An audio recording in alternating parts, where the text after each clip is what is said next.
আপনাদের কি ব্যবস্থা নেওয়া উচিত। আপনারা গার্মেন্টসের ব্যাপারে দেখেছেন, আমি ব্যক্তিগতভাবে অনেকগুলো ভিডিও নির্মাণ করে একেবারে কড়া ভাষায় মন্তব্য করেছে, আরো অনেকে করেছে, কর্তৃপক্ষের টনক নড়েছে, পরবর্তীতে ব্যবস্থা কিন্তু গ্রহণ করেছে এবং বেতন বোনাস অনেক কোম্পানি এবার চমৎকারভাবে দিয়ে দিয়েছে এবং 12টা কোম্পানি বলছে অপারগতা প্রকাশ করছে, তাদেরকে বলছে বিদেশ থেকে নিষেধাজ্ঞা, তাদের বিরুদ্ধে ব্যবস্থা গ্রহণ করা হবে।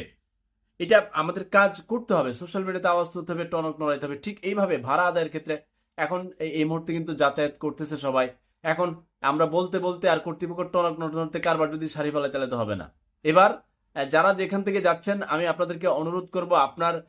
ফলোয়ার সংখ্যা কম হোক বেশি হোক, আপনি যেইভাবে ভাড়া দিয়ে যাচ্ছেন, যেই গন্তব্য থেকে যেখানে যাচ্ছেন, সেখান থেকে সোশ্যাল মিডিয়াতে ছবি ভিডিও লিখা পোস্ট করে জানাই দেন কর্তৃপক্ষের টনক টনে যে এত টাকা ভাড়া ছিল, 700 টাকার ভাড়া 1400 টাকা নিচ্ছে, 500 টাকার ভাড়া 1000 টাকা নিচ্ছে। সেটা লঞ্চ পথে নৌপথে যে কোনো বাহনে আপনি যাচ্ছেন, এটা সোশ্যাল মিডিয়াতে